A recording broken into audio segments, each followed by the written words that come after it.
et bienvenue sur cette seconde vidéo pour apprendre le langage D. Alors voilà, j'ai beaucoup réfléchi pour savoir par quoi j'allais aborder cette seconde vidéo. Au départ, je souhaitais faire comme dans les livres ou les tutoriaux que l'on trouve un peu partout, c'est-à-dire commencer par manipuler des nombres, puis des chaînes de caractères, et enfin la manipulation de la gestion des fichiers. En effet, cela permet de commencer assez rapidement à faire de petits programmes sympas. Le souci avec cette méthode, c'est que l'on ne développe pas de bonnes pratiques de programmation. Je vais sûrement casser un mythe parmi beaucoup d'entre vous, mais lorsque je vois des ouvrages avec pour titre « Apprenez le C en 10 leçons » ou encore « Maîtrisez le Python en 15 jours », je dois vous dire que c'est pas possible. Il faut arrêter de rêver, hein. Un langage, quel qu'il soit, est plus ou moins complexe, et pour maîtriser ce langage, il faut certainement plus de 15 jours ou 10 leçons. Donc, je tiens à vous prévenir que cette seconde vidéo sera soporifique, car je vais vous expliquer quelques rouages du langage D, mais aussi quelques bonnes pratiques de programmation de base, afin que vous soyez dans les meilleures conditions possibles et que vous puissiez écrire vos futurs programmes avec robustesse. Bah oui, nous sommes tous d'accord pour dire que lorsque nous utilisons un programme qui plante, eh bien ça énerve. Et lorsqu'il plante beaucoup, ça énerve beaucoup. Arrêtons tout simplement d'écrire des programmes buggés. Alors oui, je sais, c'est plus facile à dire qu'à faire, néanmoins, se forcer à utiliser de bonnes pratiques n'est pas un effort surhumain et limite considérablement les risques d'erreur. Tout d'abord, commençons par ce que vous allez utiliser probablement le plus souvent, c'est-à-dire les variables et leur portée. Lorsque nous définissons une variable dans un programme, cette variable a une portée. Je m'explique. Dans un programme simple comme celui que je vais écrire,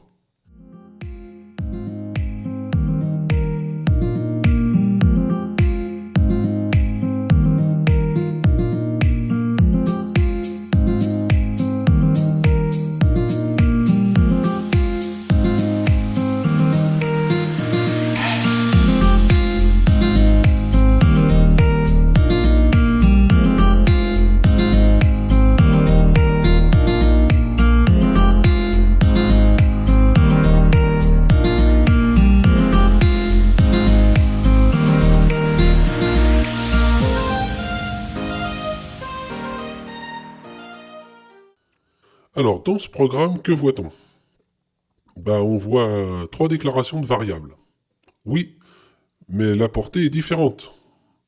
En effet, var1 sera visible dans tout le programme dans lequel elle est déclarée.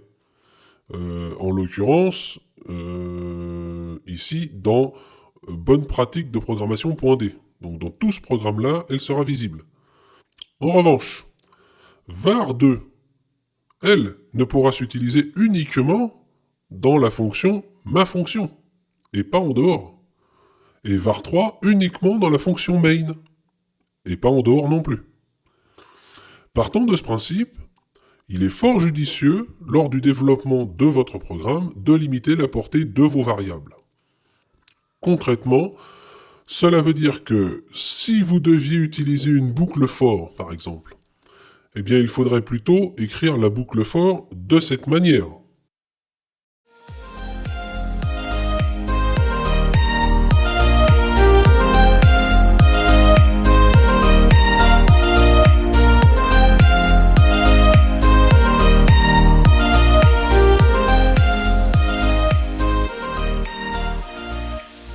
Plutôt que celle-ci.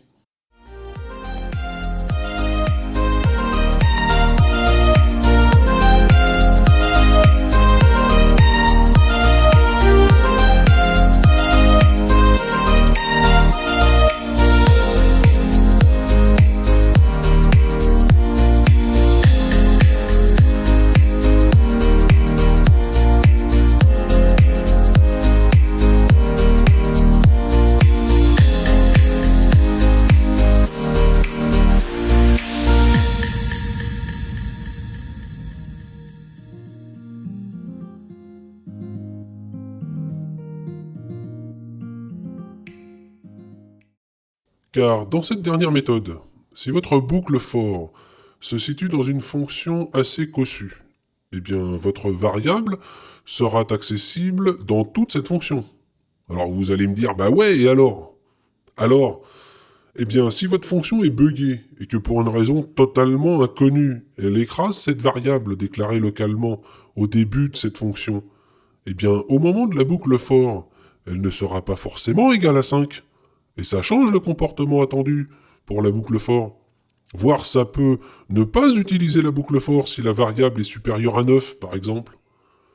Et des exemples comme ça, il y en a pléthore. Alors limitez la portée de vos variables.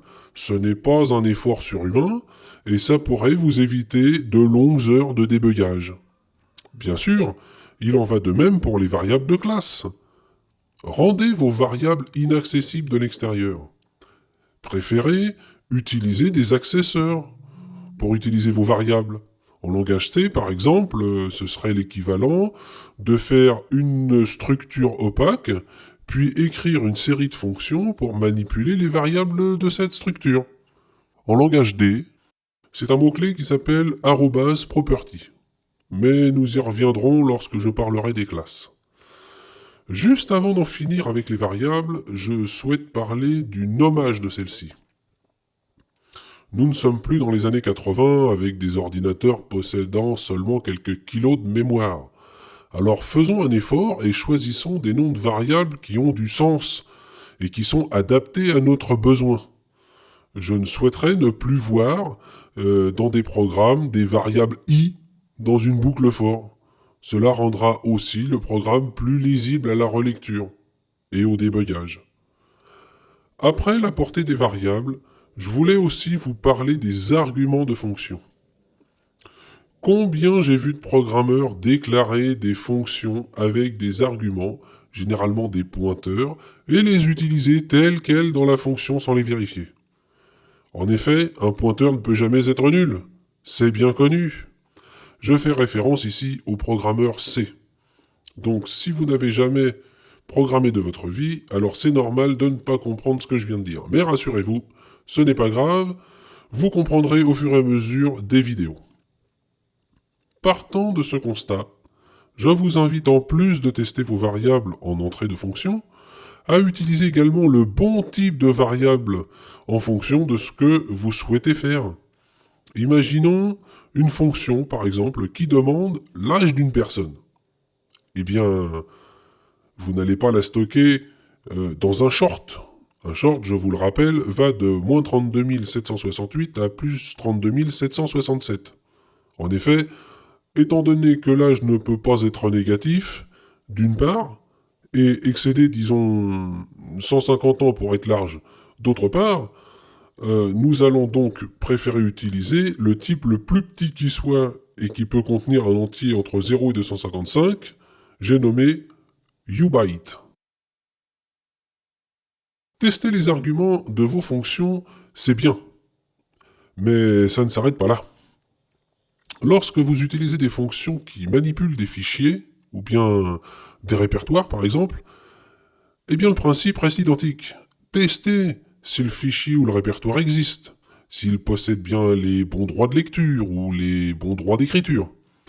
Par exemple, en D, pour tester cela, vous allez utiliser des fonctions qui, pour certaines, vont lancer des exceptions, pour vous indiquer si une erreur est survenue. Eh bien là, c'est pareil. Il faut gérer ces alertes et en déduire un comportement adéquat. Sinon, votre programme va planter avec une jolie backtrace, un peu comme en Java, et il faudra débugger tout ce petit monde. Avant de clore ce chapitre, je vais juste ajouter une dernière chose. Documentez vos fonctions. N'hésitez pas à commenter quelques lignes de code. Ce sera évidemment bien plus facile à la relecture et on s'y perdra beaucoup moins. Alors voilà, à ce stade, je pense avoir fait le tour du minimum des bonnes pratiques. Si vous êtes arrivé jusque-là sans faire une syncope, bravo! Vous avez donc le droit d'accéder à la vidéo suivante en toute quiétude. Pour clore cette vidéo, je vous propose un petit programme qui illustre tous mes propos. N'ayez crainte si vous ne comprenez pas tout. C'est juste un exemple de ce qu'il faut faire dans l'idéal. Et dans quelques temps, vous aurez tous les outils en main pour le comprendre.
Maintenant que le programme est terminé, on peut l'enregistrer et éventuellement le compiler.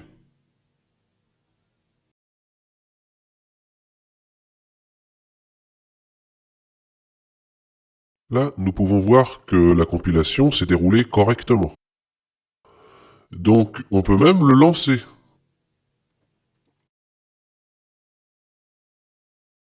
Et là, on voit que tout a fonctionné correctement.